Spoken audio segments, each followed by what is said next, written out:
Just the range of emotions. I mean, you guys 19-0, 36 Yep. straight. I mean, how do you? Yeah, all game, we just tried to just keep going. I just think guys are fighting right now, coaches are fighting, players are fighting. We're down 19-0, and again, if you look at the momentum, you're not going to be happy, all right? But if you just think about it being 3-0 at the halftime on the road in the ACC, down 3 points on the road in the ACC, you just kind of get back to even keel a little bit. Then they got a quick one on us. We hung in there. Obviously then we missed a field goal, and the emotions go down again. But we had a lot of faith that the defense would stop and we'd get the ball back, so it worked out. When you were down 36-19, and what did you tell Stephen Morris and this young offense and how to stay poised in the game? Well, just to put blinders on. I think that's what I kept saying to Jed. Just put blinders on. Don't worry about what's going on. The defense will settle it down. That first drive, they hit the fullback a couple times, and then they had 2 checks to perimeter, either toss or pitch. I can't remember, toss or he pitched it on the option. I can't remember, and they got it easy. I knew that wasn't going to hold up all game. Mark would adjust to that, and he did. And I just told Jed and those guys, just put blinders on. Don't worry about what's going on. Just control your plays one at a time. And I think, going down and getting 3, although it might have seemed inconsequential at that time, was huge because we had a good drive. We moved the ball, and we learned a lot about what plays are working, and then we answered after that. That final drive before overtime, quick plays, long drive, how'd that work? Yeah, I mean, think about the guys that stepped up on that drive. DJ Johnson, right? Mike, Duke, I think Rayshawn, quarterback, had one. So, again, I think a lot of guys stepped up, and clearly we protected really well down the stretch and gave Steven time to just step up and rip it. He wasn't ripping it early in the game. Hit a couple in the dirt on the slants on the perimeter. He came up short on the go to Rayshawn, and we just said, hey, just throw it out there. Let him go get it. Peace. Coach, obviously, sometimes unlikely guys step up. Devon Johnson, amazing game for him today, and that's kind of the mentality, right? Well, the deal is this, right? He's earning the right to be on the field in that opportunity by what he's doing in practice. So I know he's not a guy who has been in that situation before, but he deserves that opportunity, and he's come through for us. So I'm real proud of him. I saw him after the game. I know he was emotional because that was really the first time he was in that, when the game on the line, and he's worked his whole career for that. And I know there were some other guys that were in that situation too. I'm proud of him.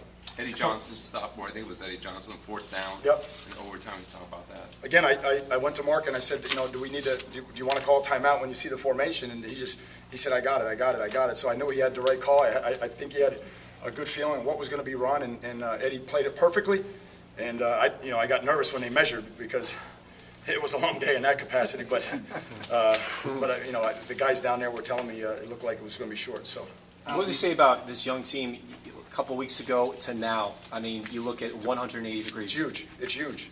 And again, the only way you get experience with a young team is you play. And again, I don't know how many other teams in the country have been on the road. Three of the 4, 2 in conference and 1 against the top 15 team. I don't know how many teams have done that.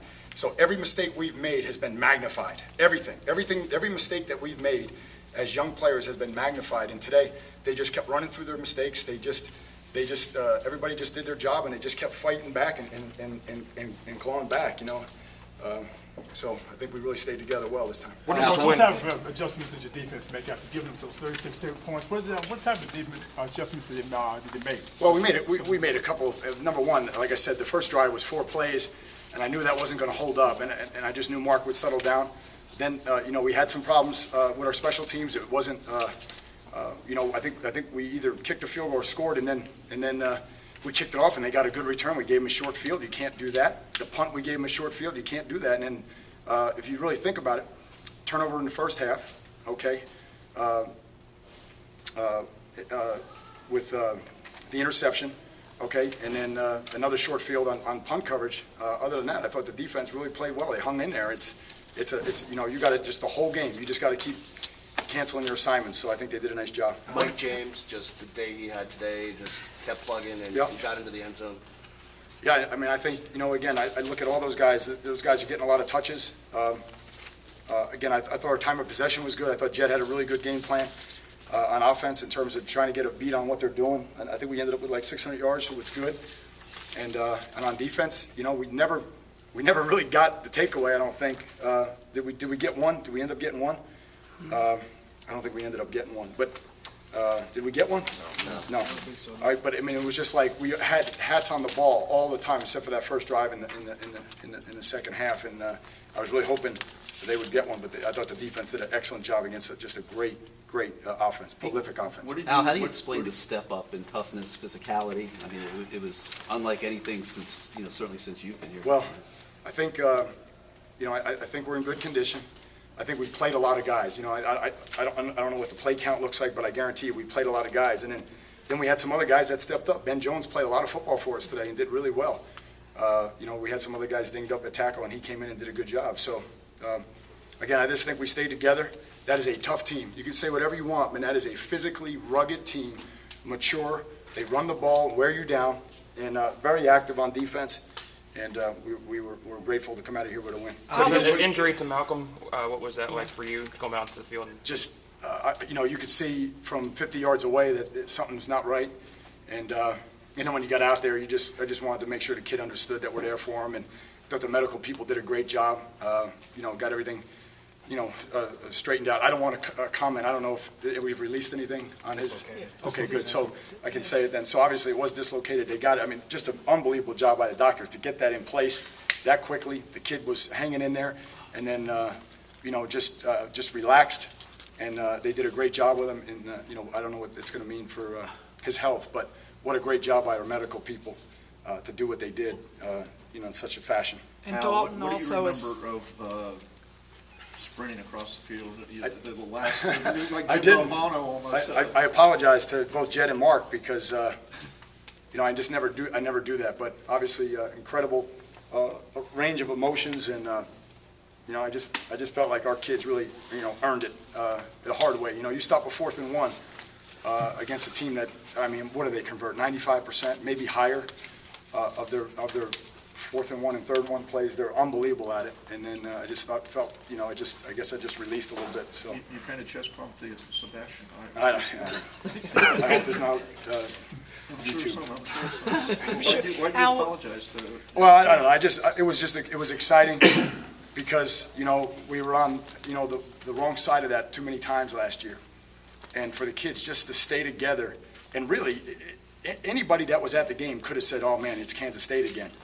And the kids refused for it to be that. So, the kids learned something in Manhattan, Kansas. Nobody likes to score. Nobody wants to think about it. We left it there, but we learned something there that was really important.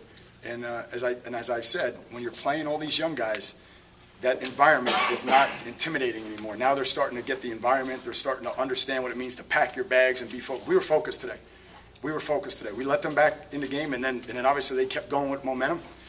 But we were focused, and we started fast.